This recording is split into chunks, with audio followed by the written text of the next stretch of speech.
किसान भाइयों, इस वीडियो में आपको लौकी की खेती किस प्रकार से की जाती है एवं कौन सी नई तरीका को अपनाकर आपको लौकी की खेती करना है जिससे आपका जो लौकी है मंडियों में सबसे पहले तैयार होकर पहुंच जाए और ज़्यादा मात्रा में आपको उत्पादन मिल पाए। जो आप पहले कर रहे थे उस विधि के अलावा इस विधि को अपनाकर आपको कितना ज़्यादा उत्पादन मिलेगी आपको खुद आप एनालिसिस कर पाइएगा। इस वीडियो को पूरा देखिए, पूरा तरीके से समझिए, तब देखिए लौकी की खेती आप इस तरीका से करके आपको कितना बेहतर उत्पादन मिलती है। तो चलिए शुरू करते हैं। शुरू करने से पहले आप लोगों से रिक्वेस्ट है, अगर आप लोग चैनल पर पहली बार आए हैं चैनल को सब्सक्राइब कर लीजिए, वीडियो को लाइक कर दीजिए। किसान भाई, लौकी की खेती करने के लिए हम 10 सबसे महत्वपूर्ण बिंदु पर बात करेंगे, जिसमें से पहले रहेगी लौकी की खेती करने के लिए उपयुक्त मिट्टी, उसके बाद उपयुक्त जलवायु, उपयुक्त तापमान, उसके बाद जो बताएंगे किसान भाइयों लौकी की उन्नत किस्म, बेस्ट वैरायटी लौकी का बताने जाऊंगा जिसको लगाकर बढ़िया पैदावार आप ले सकते हैं और कम समय में तैयार कर सकते हैं। उसके बाद खेत की तैयारी कैसे करें, खेत की तैयारी करते समय कौन सी खाद एवं उर्वरक डालें, कितनी मात्रा में डालें, कितनी बार, उसके बाद जानेंगे कितनी बार खेतों में लौकी के पौधे को सिंचाई करना है। उसके बाद जानेंगे कौन कौन सी रोग लगती है, उन रोगों का नियंत्रण कैसे करें। उसके बाद जानेंगे कौन सा स्प्रे करें जिससे ज़्यादा उत्पादन मिलेगी। ये आपको वीडियो को आखिरी में बताई जाएगी। चलिए शुरू करते हैं। उपयुक्त मिट्टी से अगर मैं शुरू करूं किसान भाइयों, तो लौकी की खेती करने के लिए आप किसी भी मिट्टी में इसकी खेती कर सकते हैं, लेकिन किसान भाइयों अच्छी उत्पादन आपको लेनी है तो इसकी खेती करने के लिए उच्च उर्वरक क्षमता वाली दोमट मिट्टी की आवश्यकता होती है। जल निकासी वाली भूमि में करें। ऐसा नहीं कि अभी आप लौकी की खेती कर दें और उसमें बारिश होने पर पानी लग जाए जिसके कारण से आपकी लौकी का जो पौधा है पीला पड़ने लगेगा और आपका सारे खर्च बेकार हो जाएगा। इसलिए आप सही मिट्टी का यानी सही खेतों का चुनाव करें। ऐसे खेत में लौकी की खेती करें जहां बारिश होने पर पानी ज़्यादा दिनों तक नहीं ठहरता हो, उसकी निकास बहाव का समाधान हो। किसान भाइयों, मिट्टी के पीएच मान की बात करूँ तो 6 से 7 के बीच का पीएच मान होना चाहिए लौकी की खेती करने के लिए। अब हम जानेंगे किसान भाइयों लौकी की उन्नत किस्में। किसान भाइयों अगर वीडियो में यहाँ तक आ ही गए हैं तो उन्नत किस्में को समझे सही से। अगर आप सही वैरायटी को लगाते हैं तभी आपको शानदार उत्पादन मिल पाएगी। किसान भाइयों, हमने लौकी की पहली नंबर पर जो किस्में रखा है काशी गंगा। लौकी की यह जो किस्में अधिक पैदावार देने के लिए तैयार किया गया है। यह लगभग 400 से 450 कुंटल के प्रति हेक्टेयर के हिसाब से उत्पादन देती है। इसमें हरे तथा सामान्य आकार के फल होते हैं। यह लंबाई में 1 से 1.5 फीट तक लंबे होते हैं और लौकी की यह जो वैरायटी है बीज रोपाई के 50 से 55 दिन बाद फल देना शुरू करता है। उसके बाद जो हमने वैरायटी रखा है नरेंद्र रश्मि वैरायटी।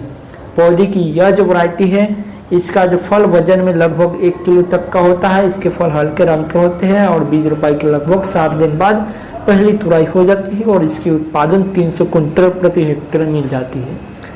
अब मैं बात करने जा रहा हूँ आर्को बहार के बारे में। लौकी की यह जो वैरायटी है आर्को बहार बारिश और गर्मियों के मौसम में उगाया जाता है। इस वैरायटी के फल सीधे व मध्यम आकार के होते हैं तथा रंग में हल्के हरे होते हैं। इसमें एक फल का वजन लगभग 1 किलो का तथा बीज रोपाई के 50 से 60 दिन के उपरांत इसके फल तुराई के लिए तैयार हो जाता है। और इसकी पैदावार की बात किया जाए तो लगभग 450 से 500 कुंटल प्रति हेक्टेयर के हिसाब से ये पैदावार देती है किसान भाइयों। उसके बाद है काशी बहार। यह लौकी की एक हाइब्रिड वैरायटी है। यह अधिक पैदावार देने वाली वैरायटी है जिसमें हम प्रति हेक्टेयर के हिसाब से अगर उत्पादन की बात करें तो 520 कुंटल के आसपास उपज मिलती है इसकी। और यह गर्मी तथा बारिश दोनों ही मौसम में उगाई जाती है। इसके पौधे प्रारंभिक गांठों पर ही फल लगना शुरू हो जाता है। बीज रोपाई के लगभग 4 दिन बाद इसके फल तोड़ने के लिए तैयार हो जाता है। इस लौकी की सामान्य आकार तथा हरे रंग की होती है। इसके अतिरिक्त भी लौकी की कई किस्में पाई जाती है जो कम समय में अधिक पैदावार देती है किसान भाइयों। तो अभी बहुत सारा वैरायटी है। कुछ प्राइवेट कंपनियां की बहुत शानदार वैरायटी आती है, माइको का, सीजेंटा का, ये सभी वैरायटी भी है। तो लौकी की वैरायटी के ऊपर भी डिटेल वीडियो आएगी जिसमें लौकी की टॉप 5 वैरायटी बताई जाएगी किसान भाइयों। इसके बाद बात करूंगा लौकी की खेत की जुताई का तरीका। लौकी की फसल को करने से पहले खेत को आपको अच्छी तरीके से तैयार करना है। इसके लिए आपको 1 से 2 गहरी जुताई करनी है जिससे पुरानी फसल के अवशेष पदार्थ नष्ट हो जाए। उसके बाद आपको क्या करना है किसान भाइयों, खेत में गहरी जुताई करने के बाद सड़ी हुई गोबर की खाद जितना पुरानी हो सके 10 से 15 गाड़ी पुरानी गोबर की खाद आपको डाल देना है। और इसके बाद खेत में रोटेवेटर को चलाकर मिट्टी को ढेले को जो भुरभुरी कर देना है आपको पूरी तरीके से। गोबर की खाद भी मिल जाएगी, मिट्टी भी मिल जाएगी और जो भी ढेले है वो फूट जाएगी और भुरभुरी हो जाएगी। उसके बाद आपको क्या करना है, क्यारी धुरे नुमा तथा 10 से 15 फीट की दूरी पर बनाना है आपको। इसके अतिरिक्त बांस की लकड़ियों का जाल बनाकर इसकी खेती को कर सकते हैं, जिसे मंडप विधि बोला जाता है, पंडाल विधि बोला जाता है। इसके पौधे खेत में बनी क्यारियों में उचित मात्रा में गोबर की खाद और उर्वरक डाल को अच्छे से मिला देना है। इस प्रक्रिया को पौधे रोपाई के लगभग 20 दिन पहले आपको करनी चाहिए किसान भाइयों। लौकी के खेती अगर आप कर रहे हैं किसान भाइयों, तो लौकी की बीज रोपाई का सही समय और तरीका क्या है, तो खेत में बीज की रोपाई से पहले खेत में तैयार की गई क्यारियों को पानी से भर देना है आपको। इसके बाद बीज की रोपाई क्यारियों में दोनों तरफ मेड़ के अंदर करना है। बीज की रोपाई में प्रत्येक बीज के बीच 2 से 3 फीट की दूरी होना है आवश्यक है। 1 हेक्टेयर खेत में लगभग 2 किलो बीज की जरूरत होती है। यदि आप पौधे की सहायता से इसकी खेती करना चाहते हैं तो इसके लिए पौधे को खेत में हल्का सा गड्ढा कर उसमें लगा देना चाहिए। इसके बाद उसे मिट्टी से अच्छी तरह से दबा देना है। पौधे को खेत में लगाने से पहले 20 दिन आपको नर्सरी को तैयार कर लेना है। बारिश के मौसम में इसकी खेती करने के लिए बीज आप जून के महीने में रोपाई कर सकते हैं, गर्मी में अप्रैल का महीना। लौकी के पौधे की सिंचाई और उर्वरक की सही मात्रा की बात किया जाए तो लौकी के पौधे को अधिक सिंचाई की आवश्यकता नहीं होती है। यदि रोपाई बीज के रूप में की गई है तो अंकुरित होने के लिए नमी बनाए रखना है। यदि रोपाई पौधे के रूप में की गई है तो पौधे रोपाई के तुरंत बाद खेत में पानी लगा देना है आपको, और बारिश के मौसम में जरूरत पड़ने पर पौधे की सिंचाई करनी है।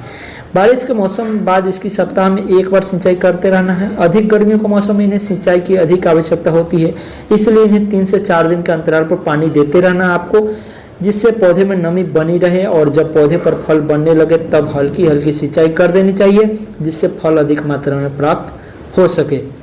लौकी की खेती में सही उर्वरक के लिए खेत को तैयार करते समय प्रति हेक्टेयर के हिसाब से 200 से 250 कुंटल पुरानी गोबर की खाद हमने आपको शुरू में ही बताया वो डालना है, या आप NPK 2 बोरा प्रति हेक्टेयर के हिसाब से खेत में डालनी चाहिए। इससे 1 बोरे खेत में तैयार की गई नालियों में डालकर और मिट्टी में अच्छे से मिला देना है आपको, और NPK काफ़ी फायदा करेगी। लौकी के पौधे में खरपतवार नियंत्रण कैसे करें, तो लौकी के पौधे को उर्वरक की अधिक मात्रा दी जाती है, इसलिए इसके पौधे में खरपतवार नियंत्रण पर अधिक ध्यान देना चाहिए, क्योंकि खरपतवार के हो जाने से इसके पौधे को उर्वरक की मात्रा अच्छे से नहीं मिल पाती है। और लौकी के पौधे में खरपतवार व नियंत्रण प्राकृतिक और रासायनिक दोनों ही तरीके से कर सकते हैं। प्राकृतिक तरीके से खरपतवार नियंत्रण करने के लिए पौधे की समय समय पर निराई गुड़ाई करना चाहिए। रासायनिक तरीके से खरपतवार नियंत्रण करने के लिए ब्यूटाक्लोर का छिड़काव कर जमीन में बीज रोपाई से पहले तथा बीज रोपाई के तुरंत बाद करनी चाहिए। खरपतवार के नियंत्रण से पौधे से अच्छे से वृद्धि करने तथा पैदावार भी अच्छी मिलती है। लौकी के पौधे में लगने वाले रोग एवं उनकी रोकथाम की बात की जाए तो सफेद मक्खी कीट रोग सबसे ज्यादा लगती है। व्हाइट फ्लाई रोग जो होती है लौकी में बहुत लगती है, और इसकी पहचान कैसे करें और इसकी रोकथाम कैसे करें, यह एक तरह का सामान्य रोग है जो कि ज्यादातर फसलों में देखने को मिलता है। यह सफेद कीट रोग पौधे की पत्तियों को ज्यादा हानि पहुंचाता है। यह सफेद जो मक्खी रोग है पत्तियों के निचली सतह में रहकर पत्तियां का रस चूस जाता है इसमें का मक्खी, जिससे पत्तियां जो होती है पीली होकर नष्ट हो जाती है। और इस रोग से बचाव के लिए आपको इमिडाक्लोप्रिड या एंडोसल्फान की छिड़काव कर पौधे को उचित मात्रा में छिड़काव कर नियंत्रण इस रोग को किया जा सकता है। उसके बाद लगती है किसान भाइयों लौकी में लाल कट भृंग तथा चेपा कीट रोग। लाल कद भृंग कीट रोग या चेपा रोग जो होता है यह नारंगी रंग का कीट होता है जिस पर कई रंग के धब्बे दिखाई देते हैं। यह कीट अपनी हर अवस्था में पौधे की हानि पहुंचाता है। इस कीट के अलावा लार्वा पौधे के तनों और फलों को ज्यादा नुकसान पहुंचाता है। इस रोग की रोकथाम के लिए एनामेक्टिन या कार्बेरिल का उचित मात्रा छिड़काव कर पौधे पर कर देना चाहिए और रोग से नियंत्रण हो जाएगा। चेपा रोग गर्मियों का मौसम अधिक देखने को मिलता है। यह कीट हल्के पीले रंग के होते हैं। चेपा रोग पौधे के कोमल भागों का रस चूसकर संपूर्ण पौधे को पूरी तरह से नष्ट कर देता है। यह पौधे पर झुंड बनाकर लगते हैं। इस तरह के रोग की रोकथाम के लिए इमिडाक्लोप्रिड 17.8 SL या डाइमेथियोएट का उचित मात्रा छिड़काव कर इस रोग से नियंत्रण किया जा सकता है। किसान भाइयों ये रही लौकी की खेती की जानकारी। हम आपसे मिलते हैं अगली वीडियो में किसी और नई जानकारी के साथ। तब तक के लिए जय हिंद, भारत, वंदे मातरम, जय जवान जय किसान। इस वीडियो को और भी किसान भाइयों तक शेयर करें। चैनल पर पहली बार आए चैनल को सब्सक्राइब करें, वीडियो को लाइक करें।